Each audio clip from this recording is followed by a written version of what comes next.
నియోజకవర్గం ఎంత దారుణంగా ఉందో ఇక్కడే కాదు రాష్ట్రం మొత్తం తెలిసిన విషయమే.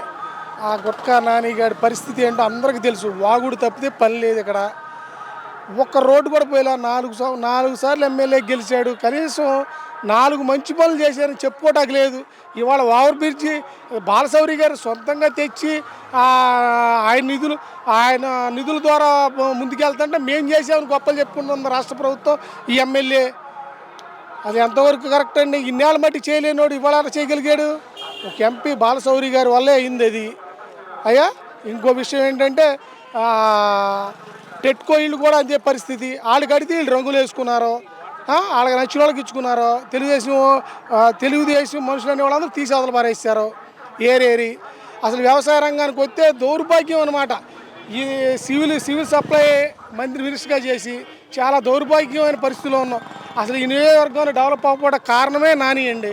ఈ 20 ఏళ్ళ మట్టి ఖచ్చితంగా ఈసారి రావి గారు సహృదయంతో గొడవ లేకుండా అన్నదమ్ముల్లాగా రాము గారి టీము ముందుకెళ్తుంది కాబట్టి మేమందరం కలిసి పనిచేసి రాము గారిని భారీ మెజార్టీతో గెలిపిద్దామని ప్లాన్ చేసుకున్నాము.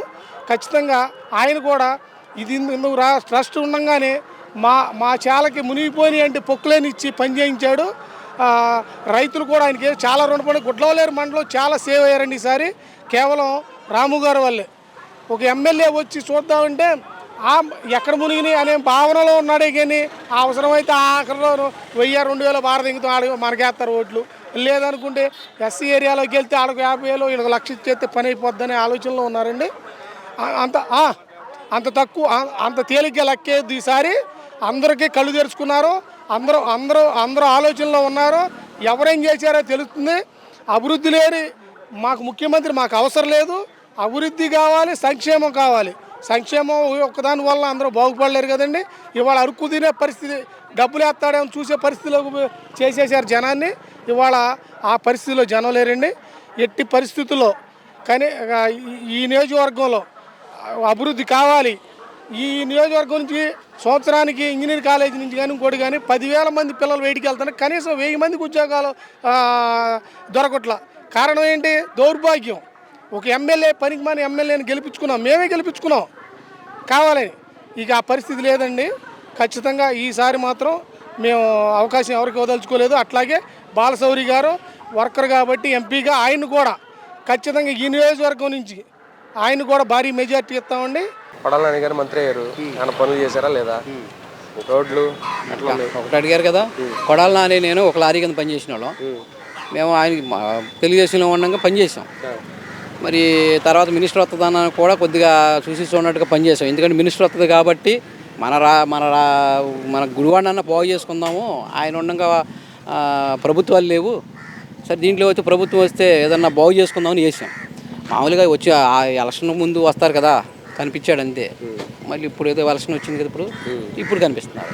మరి ఈ మధ్యలో మరి ఈ కార్యకర్తలు ఉన్నారో లేదో, చచ్చిపోయారో, వాటర్ ఉన్నాడో లేదో, అసలు వాళ్ళకి నీళ్ళు వస్తున్నాయో లేదో, వ్యవసాయం మునిగిపోతే అదేదో చూపించి వ్యవసాయం మాకు మొలగలేదు, అసలు రైతులు ఊరినే చెప్తున్నారని చెప్పన్నారు. ఇంక మేము ఇంకా వాళ్ళేమంటాం.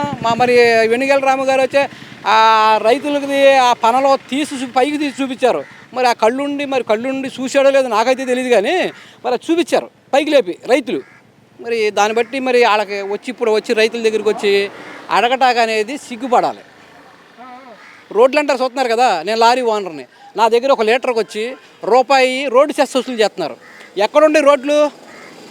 ఏ రోడ్లోకి వెళ్తే ఎక్కడ చచ్చిపోతామని భయం వేస్తుంది. నా దగ్గర ₹1 వసూలు చేస్తున్నారు 1 లీటర్కి. ఒక ట్రిప్ ఒక నెలలో వచ్చి నేను దగ్గర 10,000 లీటర్లు వాడతాను నేను డీజిల్. నేను ఎంత కడుతున్నాను? రోడ్డు ఏది? టైర్ వెళ్తే నా లారీ వెళ్తే టైర్ ఉంటుందో పోద్దో తెలియట్లే నాకు. నా లారీ వెళ్తే ఏది ఇరిగిపోద్దో తెలియట్లేదు. ఎంత లాస్ పోతున్నా నేను. పక్క రాష్ట్రంలోనేమో కర్ణాటకలో ₹10 డీజిల్ తక్కువ మన మీద. ఇక్కడ ఎందుకు ఉంటుంది ₹10 ఎక్కువ? అక్కడ మనుషులే బతికేది. మేము తోలే బియ్యం ఆడు తింటున్నారు. ఆడు పంపించే వస్తువులు మేము తింటున్నాం. మరి డీజిల్ ఒకటే వాళ్ళకేమైనా వ్యత్యాసం ఉందా? డీజిల్ ఏమైనా తేడా ఉందా? వాళ్ళకి ₹10 తక్కువేంటి, మాకు ₹10 ఎక్కువేంటి? మంత్రి అయిన తర్వాత ఏం చేయలేదు ఏంటి? బొచ్చి పీకిందాడు అనకూడదు, కానీ ఏ మంత్రి ఏం చేశాడు? చక్కగా కాకినాడ షిప్పులకి మన రవాణా బియ్యం సప్లై చేసుకున్నారు. మరి దాని గురించి ఎక్కడ బూతులే, కానీ ఎప్పుడు సబ్జెక్ట్ ఏది? ఇప్పుడు సబ్జెక్ట్ ఎక్కడ మాట్లాడారు?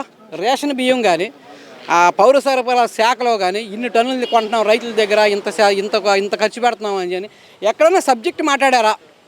ఎంతసేపు వాళ్ళ భార్యల గురించి వీళ్ళ భార్యల గురించి, ఎవడ భార్య గురించి మనకెందుకండి? అసలు ఏంటది భార్యలు? ఇప్పుడు మీ రాజకీయాల గురించి ఎదటోడు భార్యలు రోడ్ల మీద పెట్టేస్తారు మీరు. ఇసుక దందా చేస్తున్నారు అంటున్నారు. ఇప్పుడు నేను ఈ చుట్టుపక్కలకి వేసుకొస్తున్నా లారీ, అక్కడి నుంచి ఖాళీ రాకోకుండా ఇలాంటి రైతులకి ఇల్లు కట్టుకునే వాళ్ళకి ఏదో లారీ ఇసుకేసుకొచ్చేవాళ్ళం, ఇది తక్కువ కొనుబడులు వేసుకొచ్చి వాళ్ళకి 4,000కో 3,000కో దింపేవాళ్ళం ఒక లారీని. ఇవాళ లారీ ఎంత? మళ్ళీ మేము తోటాకు లేదు మాకు, వాళ్ళ టిప్పర్లే వాళ్ళే కొనేసుకుంటారు. 150 టిప్పర్లు 200 టిప్పర్లు వాళ్ళే కొనుక్కొని వాళ్ళే ఇసుకెత్తుకుని మామూలుగా 10 టైర్ల బండికి 20 టన్నులు వేస్తారు ఇసుక. వాళ్ళు ఎన్ని టన్నులు వేస్తున్నారు వాళ్ళు? ఈ ఆర్టీఓలు ఏమైపోయారు? వాళ్ళ కేసులు రాయరా? మాకే రాస్తారా కేసులు? మొత్తానికి ఎట్లా ఉందండి ఈసారి? మొత్తానికి వెనుకొండల రాము గారు జనాల్లో తిరుగుతున్నారా? తిరుగుతున్నారండి. జాబ్ మేళా ఆయన సొంత నిధులతో ఏవేవో ఇచ్చారన్నారు. ఏమేమి ఇచ్చారండి? సొంత నిధులతో వృద్ధాప్యులకి ఇది ఇచ్చారు, చీరలు పంచిపెట్టారు, పళ్ళు ఇచ్చారు. మాకు మేము రైతులుగా వెళ్ళి మా రైతులకి కొంత సహాయం చేసాం. మొలకొచ్చినప్పుడు పొక్కులేనితో డొరకపటెక్కలని కాలువలు బాగు చేయించాం. ఏదో 4 ఆ మొలకొచ్చింది కాబట్టి ఆ 4 గింజల పైన ఆ పుడుకులు తీయబట్టి ఇవాళ రైతు కొద్దిగా ఏదైనా పోతుకున్నాడు. లేదంటే ఆత్మహత్యలు చేసుకోవాలని పరిస్థితి వచ్చేది. వీళ్ళకి కనపడవి. మొత్తానికి ఇప్పుడు ఆయన 20 ఏళ్ళ నుంచి ఇక్కడ పాతుకుపోయారు, మంత్రి పదవి కూడా వచ్చింది, కానీ అభివృద్ధి అనేది లేదంటున్నారు. ఈసారి మార్పు వచ్చేదానికి అవకాశం ఉందా? ఇప్పుడు ఒక చెట్టు అశోకుడు పాతాడు, వేళ్ల తరబడి ఏళ్లతో పాతికిపోయి ఉంది. రోడ్డు వైండింగ్లు ఏం చేస్తున్నారు? ఏళ్లతో తీసి పక్కన తీసి పాడేస్తున్నారు. ఇది అంతే. పాతికిపోతే ఏమవుద్ది? వాటర్ అనేవాడు ఓటు తెలుసుకుని వేస్తే పాతికిపోయినోడు ఎక్కడికి వెళ్తాడండి? ఎంతమంది రాజకీయ చూడాల మన ఓటు వచ్చిన కాడి నుంచి తీసి అవతల పడేస్తారు. కరేపాకు తీసినట్టు అవతల పెట్టేస్తారు. ఈసారి పడేస్తారంటారా? ఆ విధంగా పడేస్తాం. మేము పనులు మానేసుకుని కూడా కష్టపడి పని చేస్తున్నారు. అది అదే మొత్తానికి ఎంత మెజార్టీ వస్తుంది అంటారు ఈసారి వెనుకొండల రాము గారికి? మేము మా లెక్క ప్రకారం అయితే 15,000 నుంచి 20,000 మెజార్టీ వస్తుందని మా అంచనా. ఇక అదంతా భగవంతుడిదే, మనం చెప్పలేం కదా. నోటర్ నాడంటే మనం ఏదో చెప్పగలమే కానీ మనం తీసుకెళ్ళి ఓటు వేయించలేం కదా. వాళ్ళు తెలుసుకోవాలి వాళ్ళు ఏంటో యాక్ట్ అంట. నేను సంపాదించుకుంది, ఒక రైతు సంపాదించుకున్నది ఆ ఆస్తిని కొడుకుకో కూతురుకో కట్నం కింద ఇంకో విధంగా లేదంటే ఆరోగ్యం పరంగా బాగోకపోతే అమ్ముకుంటాకో చేసుకుంటాడు. ఈడెవడండి? ఈ కాగితాలు ఆడి దగ్గర పెట్టుకుని మేము చెప్పింది చేయాలంటారు. వీళ్ళెవరు అసలు? మా ఆస్తి మీద మీదేంటి? మా పట్టా పుస్తకం మీద మీ ఫోటో వేయండి.